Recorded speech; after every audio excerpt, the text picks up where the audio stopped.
എൻ്റെ കയ്യിൽ ഇന്ന് 3 ഫോണുകളുണ്ട്. ഇത് മോട്ടോ G24 പവർ ഒരു 10Kയുടെ അടുത്ത് വരുന്ന ഒരു ഫോണാണ്. ഇതിനകത്തുള്ള സ്റ്റോറേജ് ടൈപ്പ് eMMC 5.1 ആണ്. ഇത് Oppo Reno 11 Pro almost 40K വരുന്ന ഒരു ഫോണാണ്. ഇതിനകത്ത് UFS 3.1 സ്റ്റോറേജ് ആണ്. ആൻഡ് മൂന്നാമത്തെ phone Samsung Galaxy S24 plus almost 1 lakh വരുന്ന ഒരു ഫോണാണ്. ഇതിനകത്ത് UFS 4.0 ആണ്. റീസെന്റ് ഒരു വലിയ കോൺട്രവേഴ്സി വന്നായിരുന്നു OnePlus 12 പറ്റി. ആ ഒരു കോൺട്രവേഴ്സി നിങ്ങൾ കാര്യമായിട്ട് എടുക്കണോ വേണ്ടയോ എന്ന് ഈ ഒരു വീഡിയോയിൽ നമ്മൾ സിമ്പിൾ ആയിട്ട് ഒരു ടെസ്റ്റ് ചെയ്തിട്ട് അറിയുന്നതായിരിക്കും. സോ നമ്മൾ ചെയ്യാൻ പോകുന്നത് ഈ 3 ഫോണുകളിൽ ഞാൻ 5 GB ഒരു ടെസ്റ്റ് ഡേറ്റ വെച്ചിട്ടുണ്ട്. ഈ ടെസ്റ്റ് ഡേറ്റനെ ഞാൻ എടുത്ത് വേറൊരു ഫോൾഡറിലേക്ക് കോപ്പി ചെയ്യാൻ പോവുകയാണ്. ഇത് കോപ്പി ചെയ്യാനായിട്ട് എടുക്കുന്ന സമയം ഓരോ ഫോണുകളും എത്രയാണ് എന്ന് നമ്മൾ നോക്കുന്നു. So first candidate Moto G24 power ആണ്. നമ്മൾ ഈ ടെസ്റ്റ് ചെയ്യാനായിട്ട് യൂസ് ചെയ്യുന്ന ആപ്പ് ഗൂഗിളിന്റെ ഫയൽസ് എന്ന് പറഞ്ഞ ആപ്പാണ്. സോ നമ്മൾക്ക് ഫസ്റ്റ് ഫോൺ ഒന്ന് ടെസ്റ്റ് ചെയ്ത് നോക്കാം. രണ്ടാമത്തെ നമ്മുടെ ഓപ്പോ റെനോ 11 Pro 5G ആണ്. UFS 3.1 സ്റ്റോറേജ് ആണ്. സോ ഇതിന്റെ സ്പീഡ് എത്രയാണ് എന്ന് നോക്കാം. ആൻഡ് മൂന്നാമത്തെ candidate Samsung Galaxy S24 plus. ഇതിനകത്തും ഗൂഗിൾ ഫയൽസിലൂടെ നമ്മൾക്കൊന്ന് കോപ്പി ചെയ്ത് നോക്കാം. സോ ഈ 3 സ്മാർട്ട് ഫോണുകളിലും എത്ര സമയത്തിനുള്ളിലാണ് കോപ്പി ചെയ്തത് എന്ന് ഈ ഒരു വീഡിയോയുടെ അവസാനം നമ്മൾക്ക് നോക്കാം. എന്തായാലും ബേസിക്കലി നടന്ന കോൺട്രവേഴ്സി വേറൊന്നുമല്ല.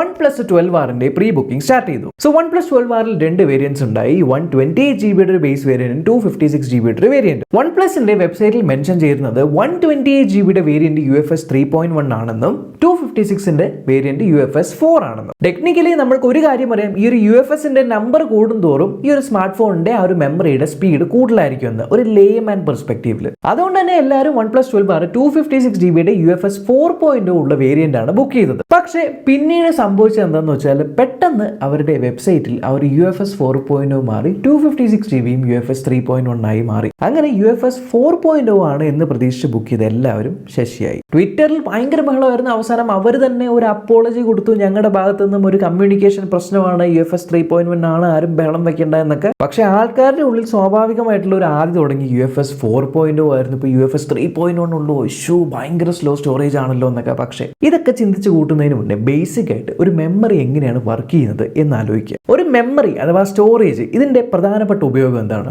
ഈ ഒരു മെമ്മറിയിലേക്ക് നമ്മൾ ഡേറ്റ സേവ് ചെയ്ത് വെക്കുക. ഈ സേവ് ചെയ്ത് വെച്ച ഡേറ്റ മെമ്മറിയിൽ നിന്ന് നമ്മൾ എടുത്ത് റീഡ് ചെയ്യുക. സേവ് ചെയ്യുന്നതിന് റൈറ്റ് എന്ന് പറയും, റീഡ് ചെയ്യുന്നതിന് ഓഫ് കോഴ്സ് റീഡ് എന്ന് പറയും. ഇനി സാധാരണക്കാരന് മനസ്സിലാവുന്ന ഭാഷയിൽ ഒരു കാര്യം പറഞ്ഞുതരാം. നിങ്ങളുടെ കയ്യിൽ ഒരു ഡോക്യുമെന്റ് ഉണ്ട്. ആ ഒരു ഡോക്യുമെന്റിൽ ഒരു 2 കിലോമീറ്റർ അപ്പുറത്ത് താമസിക്കുന്ന നിങ്ങളുടെ സുഹൃത്തിന്റെ ഒരു സൈൻ വേണം. ഇതിനായിട്ട് നിങ്ങൾ ചെയ്യാൻ പോകുന്ന ഫസ്റ്റ് വഴി എന്ന് പറയുന്നത് നിങ്ങളുടെ ഡോക്യുമെന്റ് എടുത്ത് ഒരു വ്യക്തിയുടെ കയ്യിൽ കൊടുക്കുന്നു. ആ ഒരു വ്യക്തി 2 കിലോമീറ്റർ നടന്നു പോയി ഫ്രണ്ടിന്റെ വീട്ടിൽ പോയി സൈൻ മേടിക്കുന്നു. അതിനുശേഷം അവിടെ നിന്ന് നടന്ന് നിങ്ങളുടെ വീട്ടിലേക്ക് വരുന്നു. നടന്നു പോകുന്ന സമയത്ത് നിങ്ങൾക്കറിയാം എത്ര സ്പീഡിലായിരിക്കും നടക്കുന്നത് ആൻഡ് നടക്കാനായിട്ട് എത്രത്തോളം എനർജി വേണ്ടി വരുമെന്ന്. ഇനി രണ്ടാമത്തെ വഴി എന്ന് പറയുന്നത് നിങ്ങളുടെ അവിടെ നിന്ന് ഒരു ലോറി പോകേണ്ട ആ ഒരു റൂട്ടിലേക്ക്, അപ്പോൾ ആ ഒരു ലോറി ഡ്രൈവറിന്റെ കയ്യിലേക്ക് ഒരു ഡോക്യുമെന്റ് കൊടുക്കുവാണ്. ലോറി ഡ്രൈവർ ലോറി ഓടിച്ച് ഫ്രണ്ടിന്റെ വീട്ടിൽ പോയി ഒപ്പ് മേടിച്ചിട്ട് അതേ ലോറിയിൽ തന്നെ ഓടിച്ചുകൊണ്ട് തിരിച്ച് നിങ്ങളുടെ കയ്യിൽ കൊണ്ട് തരുന്നു. ഈ ഒരു സിറ്റുവേഷനിൽ നേരത്തെ ഒരാൾ നടന്നു പോയി ഒപ്പ് മേടിച്ചിട്ട് വന്നതിനേക്കാളും കുറച്ചുകൂടെ വേഗത്തിൽ നിങ്ങൾക്ക് ഈ ഒരു ടാസ്ക് അച്ചീവ് ചെയ്യാനായിട്ട് പറ്റി. ഇനി മൂന്നാമത് ബൈക്കിൽ അതേ റൂട്ടിൽ കൂടെ യാത്ര പോകുന്ന ഒരു വ്യക്തിയുടെ കയ്യിലേക്ക് കൊടുക്കുവാണ്. ഇദ്ദേഹം ബൈക്ക് ഓടിച്ച് നിങ്ങളുടെ സുഹൃത്തിന്റെ വീട്ടിൽ പോയി ഒപ്പ് മേടിച്ച് ബൈക്കിൽ തിരിച്ചു കൊണ്ടുവന്ന് നിങ്ങൾക്ക് തരുന്നു. ഈ ഒരു രീതിയിൽ ആദ്യം നടന്നതിനേക്കാളും ആ ഒരു ലോറിയിൽ പോയതിനേക്കാളും വളരെ വേഗതയിൽ ആ ഒരു ലോറിയൊക്കെ കൺസ്യൂം ചെയ്തതിനേക്കാളും വളരെ കുറഞ്ഞ എനർജിയിൽ നിങ്ങളുടെ ടാസ്ക് നടന്നു കിട്ടി. സോ ആദ്യം പറഞ്ഞ നടന്നു പോയ വ്യക്തിയാണ് eMMC സ്റ്റോറേജ്. രണ്ടാമത് ലോറിയിൽ പോയ വ്യക്തിയാണ് ഒരു UFS 2.0 എന്ന് വിചാരിക്കും. ഇനി മൂന്നാമത് ബൈക്കിൽ പോയ വ്യക്തിയാണ് UFS 3.1 അഥവാ UFS 4.0 എന്നൊക്കെ പറയുന്നത്. ഇപ്പൊ ഏകദേശം ബേസിക് ആയിട്ട് നിങ്ങൾക്ക് ഒരു ഐഡിയ കിട്ടിയില്ലേ? ഇനി എന്താണ് ഈ ഒരു UFS എന്ന് പറഞ്ഞാൽ യൂണിവേഴ്സൽ ഫ്ലാഷ് സ്റ്റോറേജ്. നമ്മുടെ USB യൂണിവേഴ്സൽ സീരിയൽ ബസ് എന്ന് പറയുന്നത് പോലെ തന്നെ സ്റ്റോറേജിനുള്ള ഒരു സ്റ്റാൻഡേർഡ് ആണ് ഈ ഒരു UFS. ജാനുവരി 2020 UFS 3.1 ഇറക്കിയത്. UFS 3.1 സ്റ്റോറേജിലേക്ക് ഡേറ്റ കയറ്റാനായിട്ട് മാക്സിമം 1200 MBPS സ്പീഡിലൂടെ ചെയ്യാൻ പറ്റും.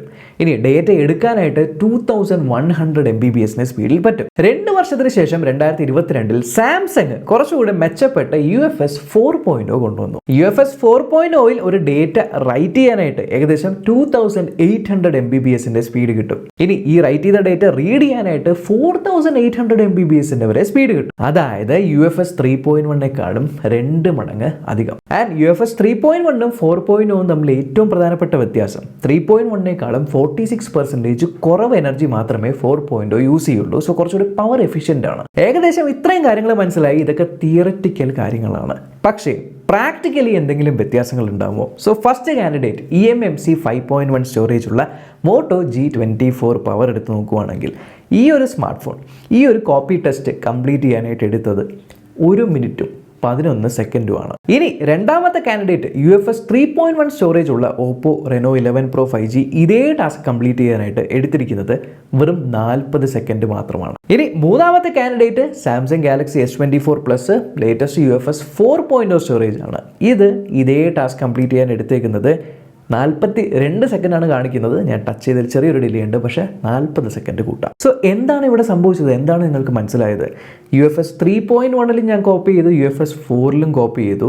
ആൻഡ് പ്രാക്ടിക്കലി ഒരു 5 GB ഫയൽ കോപ്പി ചെയ്യാനായിട്ട് UFS 3.1 4.0 ഒക്കെ എടുത്ത സമയം ഏകദേശം സിമിലർ ആണ്. പക്ഷേ 5 GB ഒരു ഫയലാണ് നമ്മൾ കോപ്പി ചെയ്തത് എന്നുള്ളതുകൊണ്ടാണ് ഈ ഒരു സെയിം ടൈം ഒക്കെ നമ്മൾക്ക് വന്നത്. മാക്സിമം എത്ര സ്പീഡ് വരെ ഈ സ്റ്റോറേജുകൾക്ക് പോകാൻ പറ്റും എന്ന് ചെക്ക് ചെയ്യാനായിട്ട് സ്റ്റോറേജിന്റെ ഒരു ബെഞ്ച് മാർക്ക് ഉണ്ട്. ക്രോസ് പ്ലാറ്റ്ഫോം ഡിസ്ക് ടെസ്റ്റ് എന്ന് പറഞ്ഞൊരു ആപ്പ് നമ്മൾക്ക് പ്ലേ സ്റ്റോറിൽ അവൈലബിൾ ആണ്. ഈ ഒരു ആപ്പ് ഈ 3 സ്മാർട്ട് ഫോൺസിൽ ഞാൻ റൺ ചെയ്ത് നോക്കി. ആൻഡ് ഇവിടെയാണ് നിങ്ങൾക്ക് യഥാർത്ഥത്തിലുള്ള റിസൾട്ടുകൾ കിട്ടുന്നത്. eMMC 5.1 ഉള്ള മോട്ടോ G24 പവറിന്റെ ആ ഒരു സീക്വൻഷ്യൽ റീഡും റൈറ്റും ഒക്കെ നോക്കിക്കഴിഞ്ഞാൽ എല്ലാം MBPS-ലാണ്. മെമ്മറി കോപ്പി മാത്രം 3.2 GB/s 3.29 GB/s വന്നേക്കുന്നു. എന്നാൽ UFS സ്റ്റോറേജ് ഉള്ള മറ്റ് 2 സ്മാർട്ട് ഫോണുകൾ നോക്കുവാണെങ്കിൽ S24 പ്ലസിൽ UFS 4.1 ഉള്ളതുകൊണ്ട് സീക്വൻഷ്യൽ റൈറ്റ് സ്പീഡ് നോക്കിയാൽ ഏകദേശം 1 GB പോയിട്ടുണ്ട്. എന്നാൽ ഓപ്പോയിൽ ഏകദേശം 601 MBPS വരെയാണ് പോയിരിക്കുന്നത്. പക്ഷേ സീക്വൻഷ്യൽ റീഡ് കണ്ടില്ലേ, ഏകദേശം 2.3ഉം അതേപോലെ 3.5ഉം റാൻഡം റൈറ്റ്. പക്ഷേ മെമ്മറി കോപ്പി സ്പീഡ് നോക്കിക്കഴിഞ്ഞാൽ ഒരു സെക്കൻഡിൽ ഏകദേശം 19 GB/s ആണ് UFS 4.0 വന്നിരിക്കുന്നത്. എന്നാൽ UFS 3.1ൽ 7.42 GB/s ആണ്. സോ ടെക്നിക്കലി സ്പീക്കിംഗ് അപ്പർ ലിമിറ്റുകൾ, അതായത് മാക്സിമം എത്ര വരെ നമുക്ക് സ്റ്റോറേജിനെ പുഷ് ചെയ്യാൻ പറ്റും എന്നുള്ളതിൽ പീക്കിൽ നിൽക്കുന്നത് ഡെഫിനറ്റ്ലി UFS 4.0 ആണ്. പക്ഷേ റിയൽ ലൈഫിൽ നോർമൽ യൂസിൽ ഒരു സാധാരണക്കാരൻ ഈ 2 സ്മാർട്ട് ഫോണുകളിൽ യൂസ് ചെയ്യുവാണെങ്കിൽ രണ്ടും ഈക്വലി ഫാസ്റ്റ് ആയിട്ടുള്ള സ്റ്റോറേജുകൾ തന്നെയാണ്. അതുകൊണ്ട് UFS 4.0 കിട്ടേണ്ട സ്ഥാനത്ത് എനിക്ക് UFS 3.1 അല്ലേ കിട്ടിയുള്ളൂ. ആ ഒരു ഒറ്റ കാരണത്തിൻ്റെ പേര് പറഞ്ഞ് ആ ഒരു OnePlus 12R സ്മാർട്ട് ഫോൺ നിങ്ങൾ ഓർഡർ ചെയ്ത് ക്യാൻസൽ ചെയ്യേണ്ട ആവശ്യമൊന്നുമില്ല. അത് വളരെ നെഗ്ലിജിബിൾ ആയിട്ട് നമുക്ക് റിയൽ ലൈഫിൽ ഫീൽ ചെയ്യുള്ളൂ. പക്ഷേ UFS 4.0ൻ്റെ ചെറിയ അഡ്വാൻറ്റേജ് എന്ന് പറയുന്നത് നമ്മൾ ഫോട്ടോസൊക്കെ എടുക്കുന്ന സമയത്ത് സേവ് ആവുന്നു. വലിയ വീഡിയോ ഫയൽസ് റോയിലൊക്കെ നിങ്ങൾ ഫോട്ടോ എടുക്കുകയാണ്, റോയിലൊക്കെ വീഡിയോ എടുക്കുകയാണെങ്കിൽ അത് സേവ് ചെയ്യാനുള്ള ടൈം കുറച്ചുകൂടി കൂടുതലായിരിക്കും. ലേശം കുറച്ചുകൂടി പവർ എഫിഷ്യൻ്റ് ആയിരിക്കും. പക്ഷേ മൊത്തത്തിൽ നമ്മൾ നോക്കുകയാണെങ്കിൽ സ്മാർട്ട് ഫോൺ ആ ഒരു സ്റ്റോറേജ് എത്രത്തോളം ഒപ്റ്റിമൈസ്ഡ് ആയിട്ടാണ് യൂസ് ചെയ്യുന്നത് എന്നനുസരിച്ചിരിക്കും ആ ഒരു പ്രാക്ടിക്കൽ യൂസബിലിറ്റിയും പ്രാക്ടിക്കൽ പെർഫോമൻസും. ഞാനിപ്പോൾ ചെയ്ത ഈ ഒരു 5 GB ടെസ്റ്റ് നിങ്ങൾ നേറ്റീവ് ആയിട്ടുള്ള സ്മാർട്ട് ഫോണിൻ്റെ ഉള്ളിൽ തന്നെ ഉള്ള ഫയൽ മാനേജറിൽ ബൈ ഡിഫോൾട്ട് ഇൻസ്റ്റാൾ ആയി വരുന്ന അതിനകത്ത് ഒന്ന് ചെയ്തു നോക്കിയേ. ചിലപ്പോൾ ഗൂഗിൾ ഫയൽസിനേലും കുറച്ചുകൂടി പെട്ടെന്ന് നിങ്ങളുടെ കോപ്പി പരിപാടി നടക്കും. കാരണം ആ ആപ്പ് ആ ഒരു സ്റ്റോറേജിന് ഒപ്റ്റിമൈസ്ഡ് ആണ്. പക്ഷേ ഗൂഗിൾ ഫയൽസ് എന്ന് പറഞ്ഞ ആപ്പ് എല്ലാ സ്മാർട്ട് ഫോൺസിലും ഈക്വലി റൺ ചെയ്യണം എന്നുള്ളതുകൊണ്ട് ഒപ്റ്റിമൈസ്ഡ് ആയിരിക്കില്ല. സോ ഈ വീഡിയോയിലൂടെ നിങ്ങൾക്ക് എന്തെങ്കിലും അറിവ് കിട്ടിയെന്നുണ്ടെങ്കിൽ ഡെഫിനറ്റ്ലി ചാനൽ സബ്സ്ക്രൈബ് ചെയ്യാൻ തൊട്ട് ചില ബെല്ലൈക്കൻ ക്ലിക്ക് ചെയ്ത് ഓൾ നോട്ടിഫിക്കേഷൻ എബിൾ ചെയ്യാൻ മറക്കണ്ട. നമ്മൾക്ക് ഇനി അടുത്ത വീഡിയോ കാണാം. ബൈ.